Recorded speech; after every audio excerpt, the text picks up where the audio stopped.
মই তোমালোকক টেন্স অসমীয়াত কি বুলি কয় কাল বুলি কয় হয়। আজি এই টেন্সৰ বিষয়ে আলোচনা কৰিম।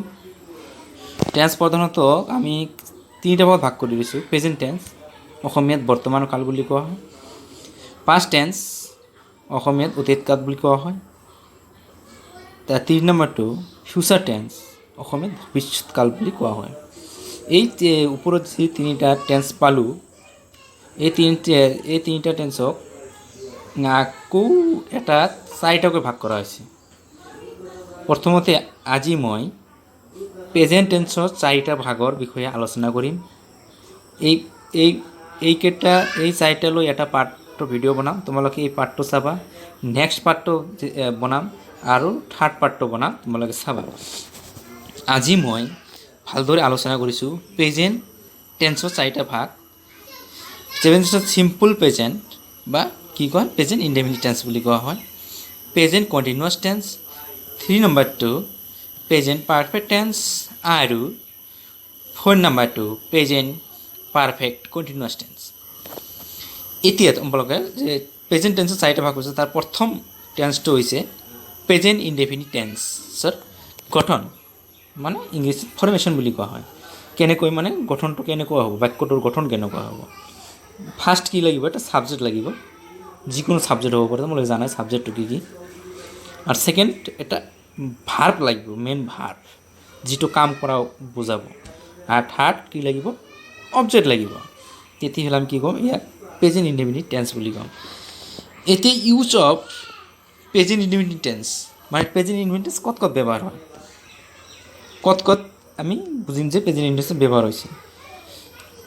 নাম্বাৰ 1, কোনো চিৰসূত্ৰ কাম হোৱা বুজালে, কোনো চিৰসূত্ৰ কাম হোৱা বোলে প্ৰেজেণ্ট ইনডেফিনিট টেন্স ব্যৱহাৰ কৰিব পাৰি। যেনে কি কৈছে, the sun rises in the east, সূৰ্য পূব পিনে উদয় হয়। এইটো একেবাৰে চিৰসত্য কথা। ইয়াত আৰু কোনো তৃতীয় কথা নাই, চিৰসত্য গোটেই হৈয়ে থাকিব, এইটো পৃথিৱী যিমান দিনলৈকে আছে। 2 নম্বৰটো চোৱা, the earth moves around the sun, এইটো চিৰসত্য কথা। তাৰ 3 নম্বৰটো আছে কইল ইজ ব্লেক, কয়লাটো ক'লা, এইটো চিৰসত্য, কয়লা ক'লাই হ'ব। যেনেকৈ মিল্ক ইজ হোৱাইট, গাখীৰ বগা, এইটো চিৰসত্য কথা। এতিয়া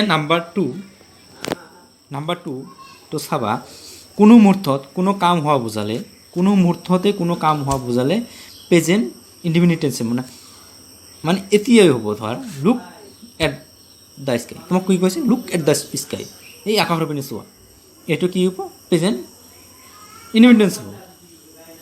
তাৰপিছত আৰু এটা দিছোঁ, লুক ইটছ ৰেইন, এই চোৱা বৰষুণ হৈ আছে। এতিয়া নাম্বাৰ 3, অভ্যাসগত কোনো কাম হোৱা বুজালে সদায় প্ৰেজেণ্ট ইনডেফিনিট টেন্স ব্যৱহাৰ কৰা হয়। অভ্যাসগত মানে হেবিচুৱেল একশ্যন যিটো কয়, হেবিচুৱেল একশ্যনত ক্ষেত্ৰত প্ৰেজেণ্ট ইনডেফিনিট টেন্স ব্যৱহাৰ কৰা হয়। যেনে Jaya takes a glass of milk every morning, Jaya কি কৰে, প্ৰত্যেক দিনা এগিলাচকৈ গাখীৰ খায়। এইটো চিৰসত্য কথা, মানে চিৰসত্যৰ নিচিনা অভ্যাসগত, অভ্যাস যিটো হেবিট। যেনে বাৰ্ডছ ফ্লাই ইন দ্য, চৰাই আকাশত উৰে, এইটো এটা কি হ'ল, তোমালোকৰ অভ্যাস। নাম্বাৰ 4, কেতিয়াবা অতীতত কোনো কাম ঘটনা সজীবলৈ তুলিবলৈ বা প্ৰকাশ কৰিবলৈ প্ৰেজেণ্ট ইনডেফিনিট টেন্স ব্যৱহাৰ কৰা হয়। যেনে আলেকজাণ্ডাৰ নাও ৰাষ্ট আপন দ্য এনিমি। নাম্বাৰ 4, কোনো বিখ্যাত গ্ৰন্থ বা ধৰ্মীয় গ্ৰন্থৰ কথা বাক্যত উদ্ধৃতি দিবলৈ হ'লেও প্ৰেজেণ্ট ইনডেফিনিট টেন্স ব্যৱহাৰ কৰিব লাগে। যেনে Shakespeare says all that glitter is not gold, Shakespeare কি কৈছিল, সকলো উজ্জ্বল মানি সোণ নহয়। এতিয়া সকলোতকৈ ইম্পৰ্টেণ্ট কথা হ'ল, তোমালোকে এই এনবিটো চাবা। কিছুমান বাক্য তোমালোকে চাবা, যিবোৰ বাক্যত always, everyday, usually, generally, regularly আৰু ইজ থাকিব, সেইবোৰ বাক্য প্ৰেজেণ্ট ইনডেফিনিট টেন্সত ব্যৱহাৰ কৰা হয়। এইবোৰ বাক্য থাকিলে তোমালোকে আৰু কোনো সন্দেহ কৰিব নালাগে, এইটো তোমালোকে ডাইৰেক্ট প্ৰেজেণ্ট ইনডেফিনিট টেন্স বুলি ব্যৱহাৰ কৰিবা। এতিয়া প্ৰেজেণ্ট কণ্টিনিউৱাছ টেন্সৰ গঠন, মানে ফৰ্মেশ্যন, প্ৰেজেণ্ট টেন্সৰ ফৰ্মেশ্যন, প্ৰেজেণ্ট কণ্টিনিউৱাছ টেন্সৰ ফৰ্মেশ্যন। ফাৰ্ষ্ট কি লাগিব, তোমালোকৰ ছাবজেক্টটো লাগিবই মাষ্ট। ছেকেণ্ড বি ভাৰ্ব লাগিব, am is are. Third main verb লগত আই এন জি যোগ কৰিবা। থাৰ্ড যিটো মেইন ভাৰ্ব থাকিব তাৰ লগত তোমালোকে কি আই এন জি যোগ কৰিবা, এটা আই এন জি যোগ কৰি দিবা। ফ'ৰ্থ অবজেক্ট লাগিব। তাৰ use of present indefinite tense. Present indefinite tense তোমালোকে ক'ত ব্যৱহাৰ কৰা হয় চাই লোৱা। বৰ্তমান কোনো এটা কাম হৈ থকা বা চলি থকা বুজালে প্ৰেজেণ্ট কণ্টিনিউৱাছ টেন্স ব্যৱহাৰ কৰিব লাগে। যেনেকৈ Pinky is cooking curry in the kitchen. বৰ্তমান চলি আছে এইটো কামটো, কি এই কুকিং বা পাকঘৰ, পিংকিয়ে পাকঘৰ ৰান্ধি আছে। নাম্বাৰ 2, ভৱিষ্যতত কোনো এটা কাম হ'ব যদি কামটো খাটাং কৰা হয় তেনে ক্ষেত্ৰত প্ৰেজেণ্ট কণ্টিনিউৱাছ টেন্স ব্যৱহাৰ কৰে। ভৱিষ্যতে কোনো এটা কাম কৰা হ'ব যদি কামটো খাটাং কৰা হয় তেনে ক্ষেত্ৰত present continuous tense. I am going to Kokrajhar টুমৰো। তাৰপিছত নাম্বাৰ 3, যদি ফিউচাৰত এটা ঘটনা সম্পাদন প্ৰায় হোৱা নিশ্চিত তেনে ক্ষেত্ৰত গোয়িং টু ভাৰ্বৰ লগত প্ৰেজেণ্ট কৰিছে। গোয়িং টু ভাৰ্বৰ লগত সকলো ক্ষেত্ৰত তোমালোকে কি ব্যৱহাৰ কৰিবা, প্ৰেজেণ্ট কণ্টিনিউৱাছ টেন্স ব্যৱহাৰ কৰিছে। We are going to play football this afternoon. এতিয়া তোমালোকে এনবিটো চোৱা, মানে কি থাকিলে তোমালোকে বুজিব পাৰিবা প্ৰেজেণ্ট কণ্টিনিউৱাছ টেন্স। জীৱৰ বাক্যত নাও, টুডে, টুনাইট আদি শব্দ থকা দেখা যায় সেইবোৰ বাক্য সাধাৰণতে প্ৰেজেণ্ট কণ্টিনিউৱাছ টেন্স ব্যৱহাৰ কৰা। মানে যিবোৰ বাক্য তোমালোকে নাও, টুডে, টুনাইট আদি শব্দ দেখা পাবা সেইবোৰ বাক্য তোমালোকে কি কৰিবা, প্ৰেজেণ্ট কণ্টিনিউৱাছ টেন্সত ব্যৱহাৰ কৰিবা। এতিয়া চোৱা number 3, present perfect tense. Present perfect tense, present টেন্সত চাৰিটা ভাগ আছিল, তাৰ মাজত মই 2টা অলৰেডি আলোচনা কৰি। তৃতীয় নম্বৰটো চোৱা, প্ৰেজেণ্ট পাৰফেক্ট টেন্সৰ গঠন। First subject, second be verb কি লাগিব, হেভ হেজ। থাৰ্ড মেইন ভাৰ্বৰ পাষ্ট পাৰ্টিচিপল ৰূপ লাগিব। Fourth object. এতিয়া তোমালোকে চালা যেনেকৈ এনেকুৱা এটা বাক্য কোৱা হয়, তুমি কি ক'বা, I have written a letter, I have written a letter, এনেকুৱা। তাৰপিছত ইউজ অফ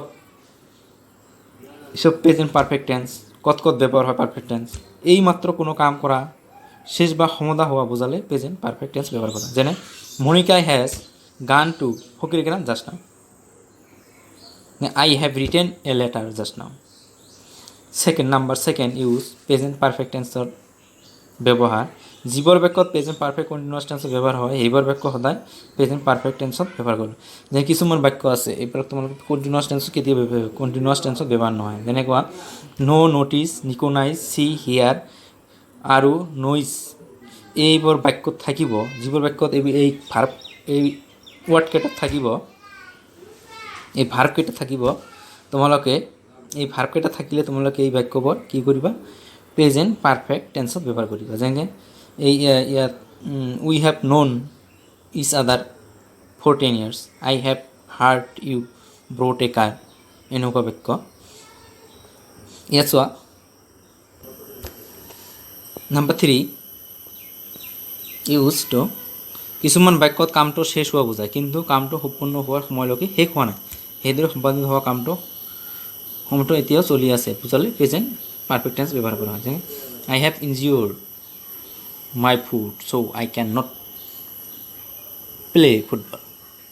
এতিয়া এনবিটো চোৱা, এনবিটো সকলোতকৈ ইম্পৰ্টেণ্ট দিছোঁ মই। এনবিটো চোৱা, মানে যিবোৰ বাক্যত yet, just now, already, never, ever আদি শব্দ থকা দেখা যায় সেইবোৰ বাক্য প্ৰেজেণ্ট পাৰফেক্ট টেন্স ব্যৱহাৰ হয়। মানে যিবোৰ বাক্য তোমালোকে চাবা, যিবোৰ বাক্যত আছে yet, just now, already, never আৰু ইভাৰ আদি শব্দ থকা দেখা প্ৰেজেণ্ট পাৰফেক্ট টেন্সৰ ফৰ্মেশ্যন। ফাৰ্ষ্ট ছাবজেক্ট লাগিব, second be verb, have been, has been, third main ভাৰ্বৰ লগত কি দিব, আই এন জি দিব লাগিব। Fourth object. অতীতত কোনো এটা কাম আৰম্ভ হৈছে বৰ্তমানে চলি আছে বুজালে প্ৰেজেণ্ট পাৰফেক্ট কণ্টিনিউৱাছ টেন্স ব্যৱহাৰ কৰে। যেনে my father has been reading a newspaper for 3 years। মানে ইয়াত দিয়া হৈছে যিবোৰ বাক্যত চিন্স আৰু ফ'ৰ থকা দেখা যায় সেই বাক্যত প্ৰেজেণ্ট পাৰফেক্ট টেন্স ব্যৱহাৰ কৰে। যিবোৰ বাক্য তোমালোকে চাবা কি থাকিব, চিন্স আৰু ফ'ৰ, সেইবোৰ বাক্য প্ৰেজেণ্ট পাৰফেক্ট কণ্টিনিউৱাছ টেন্সত ব্যৱহাৰ কৰা হয়। এইখিনি আছিল আজিৰ